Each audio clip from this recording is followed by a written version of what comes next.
5, 4, 3, 2, 1, 0.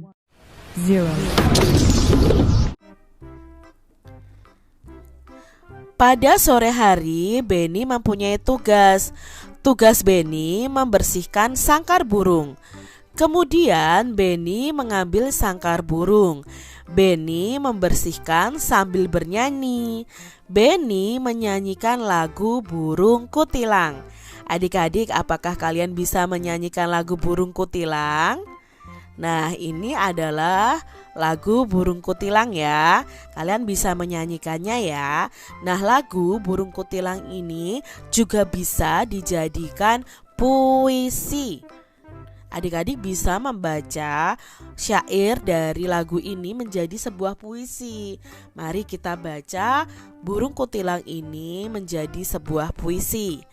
Burung kutilang di pucuk pohon cemara, burung kutilang berbunyi, bersiul-siul sepanjang hari dengan tak jemu-jemu, mengangguk-angguk sambil berseru, trilili, lili, lili, lili. Sambil berloncat-loncatan, paruhnya selalu terbuka. Digeleng-gelengkan kepalanya, menentang langit biru. Tandanya ia suka. Ia berseru, trilili, lili, lili, lili. Nah, itu tadi syair dari lagu Burung Kutilang jika dibuat atau dibaca puisi adik-adik. Nah, adik-adik tentunya masih ingat ya, puisi ada kata-kata indahnya. Kita akan bersama-sama memahami makna atau arti dari sebuah kata dari penggalan puisi Burung Kutilang tadi. Nah, adik-adik, di dalam lagu atau puisi Burung Kutilang tadi ada kata cemara. Kira-kira cemara itu artinya apa ya? Adik-adik amati gambar ini nih. Nah, ini adalah pohon cemara. Jadi cemara itu artinya adalah pohon yang berbatang tinggi lurus. Pohonnya akan menyerupai tiang dan daunnya kecil-kecil seperti lidi adik-adik. Jadi ini adalah arti kata dari cemara.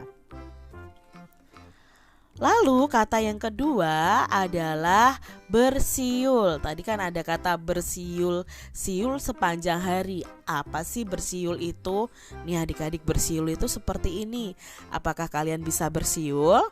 Nah, bersiul itu artinya adalah menirukan bunyi suling dengan mulut.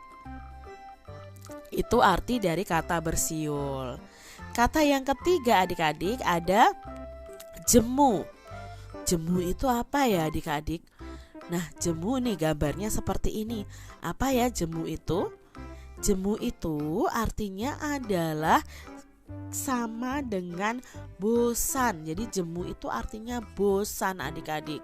Kalau kalian bosan, aku bosan, berarti bisa juga aku sudah jemu ya.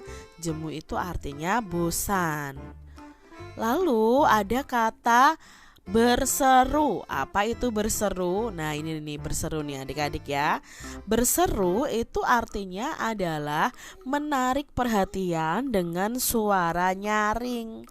Ya, hampir sama dengan berteriak, tapi berseru ini suaranya lebih nyaring. Kalau berteriak kan seperti membentak, tapi kalau berseru ini tidak terlalu keras adik-adik.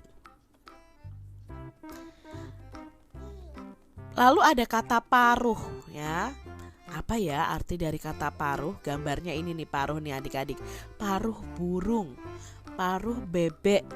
Maksudnya apa ya Kak Citra paruh itu? Nah, paruh itu artinya adalah mulut burung, ayam, dan itik. ya, mulut burung, ayam, itik itu disebut dengan paruh ya. Adik-adik perlu ketahui ya, ini adalah paruhnya, paruh burung ya. Adik-adik temukan kata yang sesuai dengan maknanya. Nah, ini tadi kan kita sudah pelajari masing-masing kata maknanya apa. Nah, sekarang ada maknanya, lalu kita akan mencari katanya dalam tabel ini adik-adik. Contohnya yang pertama, mulut burung, ayam, dan itik. Tadi disebut apa? Paruh. Nah, kita cari nih di dalam kotak ini nih mana ya kata paruh. Nah, ini adalah kata paruh adik-adik. Yang kedua, menirukan bunyi suling dengan mulut. Bersiul. Ya, bagus sekali. Mana ya kata bersiulnya? Ya, ini dia kata bersiulnya adik-adik. Lalu yang ketiga, menarik perhatian dengan suara nyaring. Nah, berseru ya adik-adik ya, sudah ada kata berseru. Lalu yang keempat, kata yang sama dengan bosan. Ya, kata yang sama dengan bosan tadi apa? Jemu. Coba adik-adik cari kata jemu. Apakah kalian sudah menemukannya? Ya, ini dia kata jemu. Lalu yang kelima, pohon yang berbatang tinggi lurus, pohonnya menyerupai tiang dan daunnya kecil-kecil seperti lidi adalah pohon cemara. Coba adik-adik cari kata cemara. Ya, ini adalah kata cemara. Nah, pahami puisi berikut dan bacalah dengan lafal, intonasi, dan ekspresi yang tepat. Adik-adik tentunya masih ingat ya, lafal atau artikulasi itu pengucapan kata, intonasi itu tinggi rendahnya nada, dan ekspresi itu adalah raut muka saat kita membaca puisi harus tepat. Di sini ada puisi yang berjudul Burung Berkicau karya Erika Artadini. Coba adik-adik baca puisi ini dengan baik dan benar. Contohnya seperti ini adik-adik. Burung Berkicau karya Erika Artadini. Di pagi hari kulihat engkau berayun-ayun sambil berkicau. Kadang ku ingin memiliki sayap dan suara sepertimu. Suara yang sangat merdu, kicauan di langit biru. Seperti itu adik-adik. Coba adik-adik ya baca puisi ini di depan kedua orang tua kalian. Adik-adik tentunya masih ingat simbol ini ya adik-adik ya. Simbol ini adalah simbol sila kedua Pancasila. Nah, Beni ini mempunyai banyak teman. Beni juga anak yang baik. Beni pandai bergaul. Teman Beni ada yang menjadi pengurus masjid. Pengurus masjid tiba-tiba itu ke rumah Beni.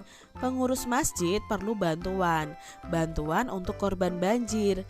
Beni memberi sumbangan untuk korban banjir. Beni memberi contoh yang baik. Contoh ini sesuai dengan sila kedua Pancasila.